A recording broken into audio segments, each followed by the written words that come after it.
Cuando me dijo la pastora, ¿verdad?, que iba a predicar, le dije al Señor, ay Dios, ¿y ahora qué voy a decir?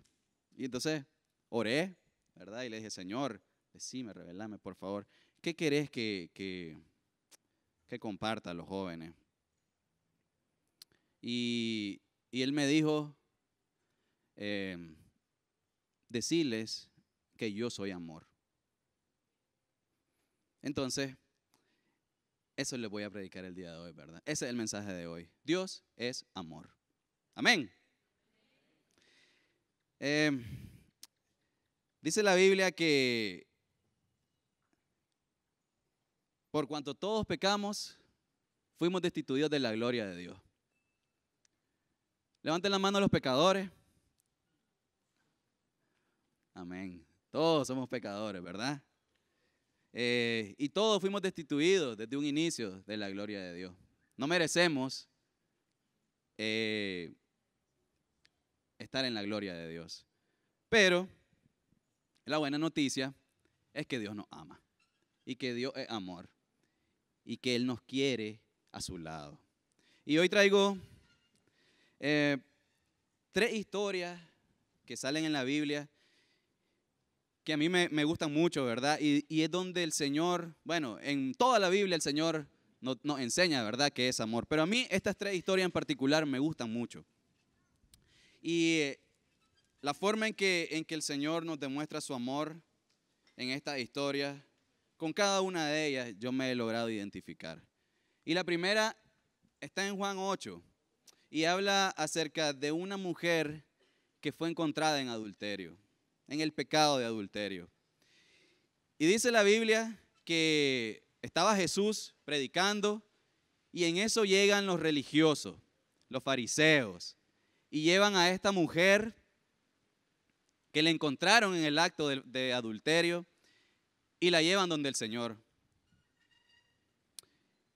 Los fariseos o religiosos siempre buscando cómo probar al Señor, siempre queriendo hacer que la gente dude de que Jesús era el Hijo de Dios.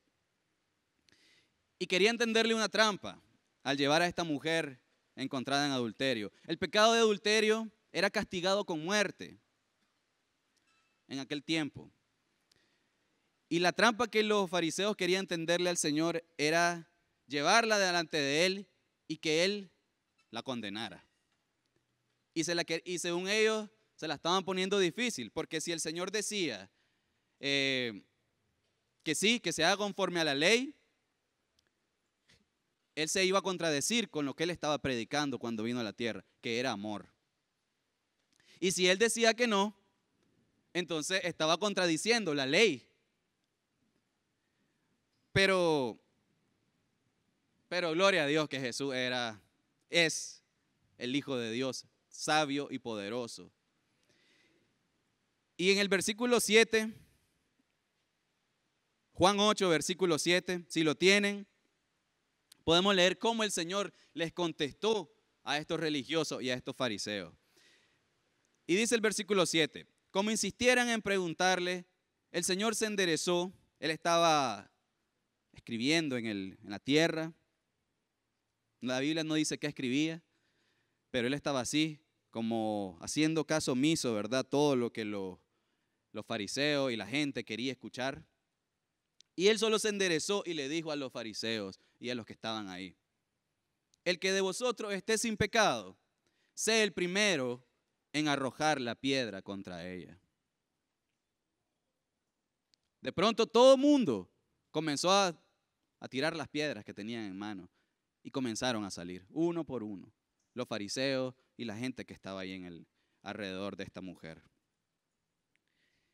Y dice el Señor, cuando Él se levanta y voltea a ver y no hay nadie. Y Él le pregunta a la mujer, esto está en el versículo 10 y 11, ¿dónde están los que te acusaban? ¿Ninguno te condenó? Y la mujer le dijo, ninguno, Señor. Entonces Jesús le dijo, ni yo te condeno. Vete y no peques más. Hermoso pasaje que nos habla sobre el amor de Dios.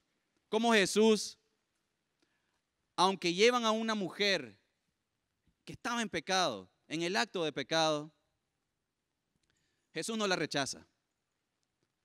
Jesús la perdona y le dice, vete y no peques más. Yo me imagino cómo se debe de haber sentido esta mujer, ¿verdad?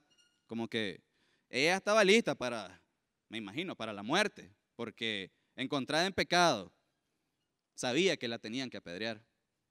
Y que de pronto Dios te diga esto.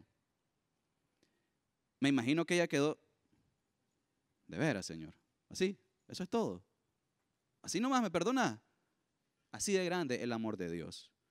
Una historia llena de misericordia y de amor. Dice Lucas 5:32, no he venido a llamar a justos, sino a pecadores al arrepentimiento.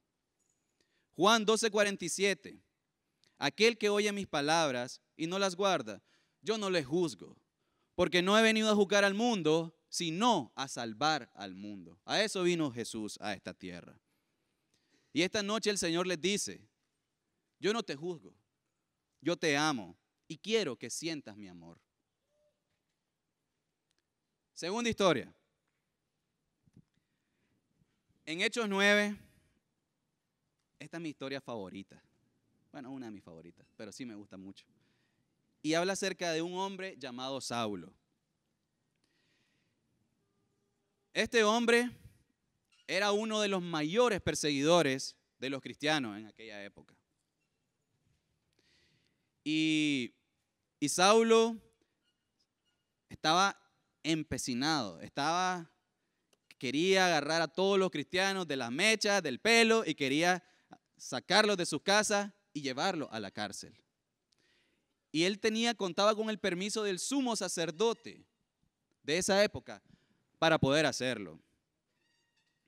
Y cuando él va en camino, ¿verdad?, a un lugar llamado Damasco, él va a buscar cristianos para agarrarlos, sacarlos de su casa, uno por uno. A ver, papá, vámonos para la cárcel. Y en ese camino, el Señor se le muestra a Saulo. Y él tiene un encuentro con el Señor. Dice en la Biblia que en el camino él ve una luz que lo deja completamente ciego. Y escucha una voz, Saulo, Saulo, ¿por qué me persigues? Y ese momento fue cuando Saulo se da cuenta de quién es Dios, de quién es esa voz que le habló.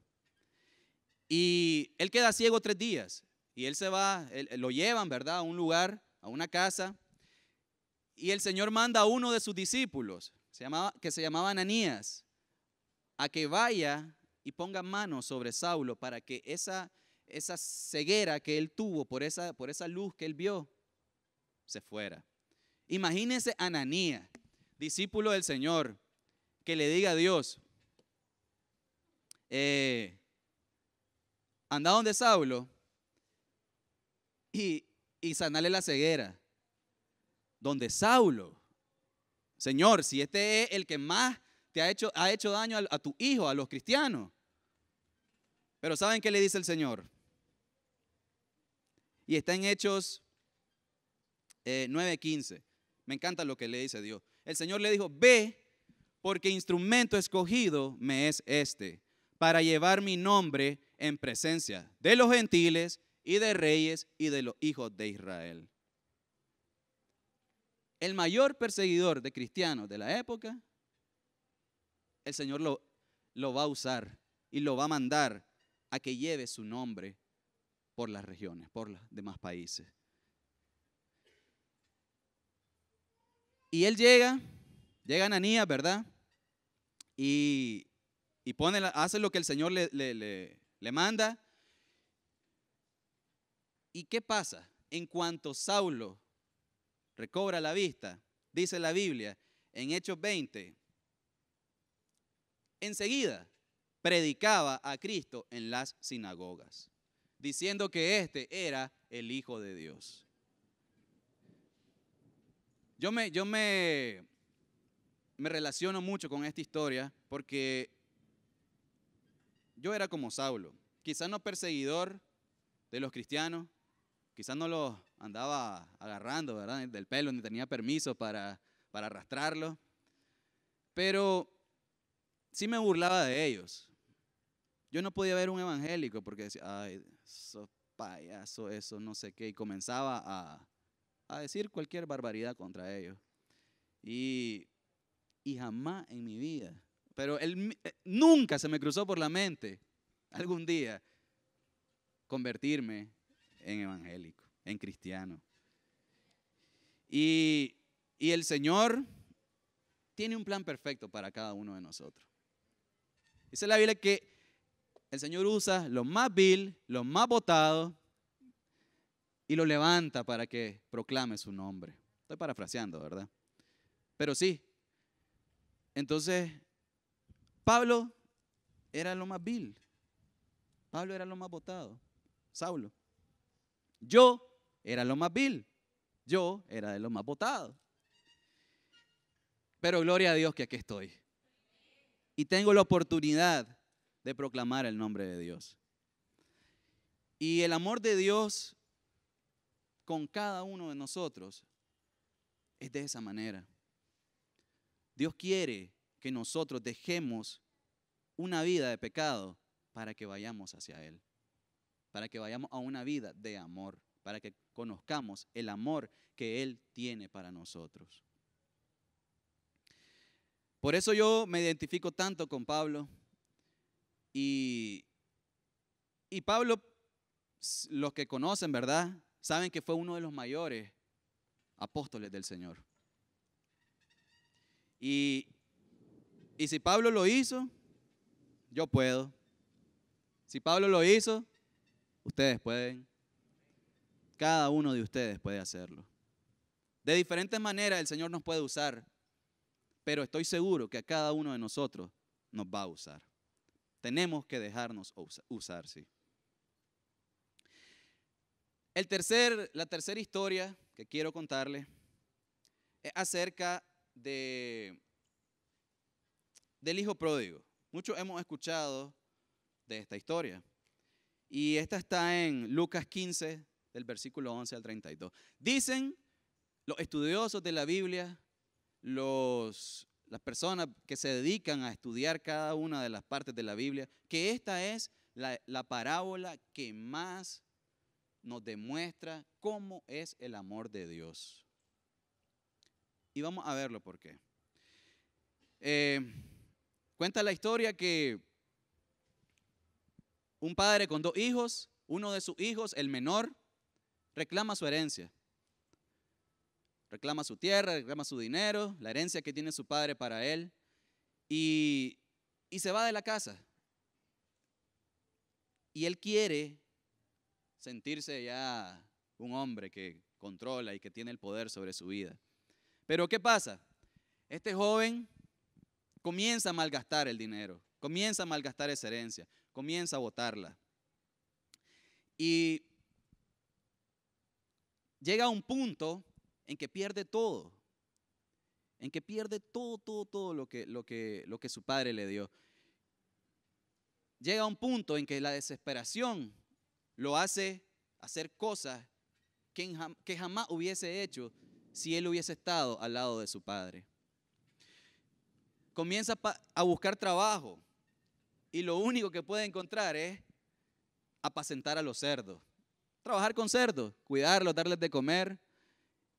Y era tanta el hambre que él sentía que quería comerse la comida de los cochinitos. Pero inclusive no podía. Le decían que no podía.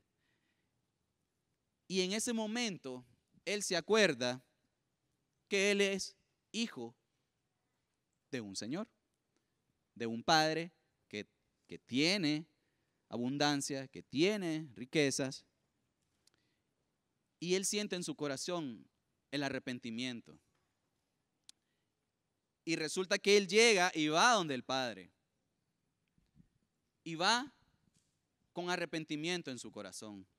Y él va decidido a buscar su perdón. Tanto así que él cuando llega a donde el padre, él le dice que no es digno de ser llamado hijo, porque sabe que botó la herencia que su padre le dejó.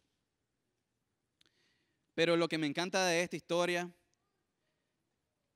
es que el padre, desde cuando lo ve llegar a lo lejos, él ya está esperándolo, él ya está preparándose y prepara un festín, mata al becerro más gordo para hacerle la mejor fiesta a su hijo. Un hijo que botó todo, despilfarró la herencia y que ahora viene a donde su papá para que lo reciba. Y el padre, a como pasó con la mujer adúltera, el padre de este muchacho no lo condenó, no lo juzgó, lo recibió con amor. Lo recibió con los brazos abiertos, le puso un anillo, le puso la ropa que tenía que tener como hijo de él. Y lo llamó hijo. Y hubo fiesta porque este joven regresó a donde su padre. Lucas 15:7 dice, os digo que así habrá más gozo en el cielo por un pecador que se arrepiente que por 99 justos que no necesitan de arrepentimiento. Dios quiere que nosotros regresemos a Él. Y esta palabra, esta historia, no es solo para personas que no conocen de Dios. Entre la misma iglesia cristiana, entre los mismos cristianos, hay momentos en que nosotros botamos nuestra herencia, despilfarramos nuestra herencia. ¿Cuál es nuestra herencia como cristianos? La salvación. Momentos en que nosotros nos alejamos de Dios y comenzamos a hacer otras cosas, a buscar cosas cuando tenemos y conocemos la fuente de vida. Y esos momentos en que nosotros pensamos que cuando pecamos, siendo cristianos, Dios se molesta con nosotros. Y que el buscar a Dios ya no es correcto. El Señor no nos va a escuchar porque está enojado con nosotros. Pero saben, Dios no se enoja con nosotros. Dios nos ama. El amor de Dios es tan grande que nosotros, nuestra mente humana, no puede entenderla. Y lo interesante de esto es que, y entiendan esto, y yo lo entendí, porque a veces uno tiene sequedad espiritual y siente eso, que se aleja de Dios y que Dios se aleja de uno. Pero Dios nunca se aleja de nosotros. Nosotros nos alejamos de Dios. Dios está siempre como este padre esperándonos con los brazos abiertos. Hijo, ven a mí, regresa a mí. Hay una iglesia que tiene un lema en su tarjeta de invitación y me gusta mucho. Y dice, vení tal como sos. No sé si algunos lo han escuchado, pero vení tal como sos. Así mismo el Señor nos dice a nosotros, vení tal como sos. Dios no nos discrimina por nuestro color, por nuestra raza, por nuestro estatus social. Dios nos ama a como seamos, a como somos. Si eres gordo, Dios te ama. Si eres flaco, Dios te ama. Si eres alto, Dios te ama. Si eres chaparro como yo, Dios te ama. Si estás en alcoholismo, Dios te ama. Si estás en fornicación, Dios te ama. Si estás en droga, Dios te ama. ¿Te has apartado del Señor? Dios te ama. Te ama en tus buenos días y en tus malos días. Te ama aunque sientas que te ama. Y te ama aunque sientas que no te ama. Te ama aunque creas que no mereces su amor. Te ama aunque ni siquiera conozcas de su existencia.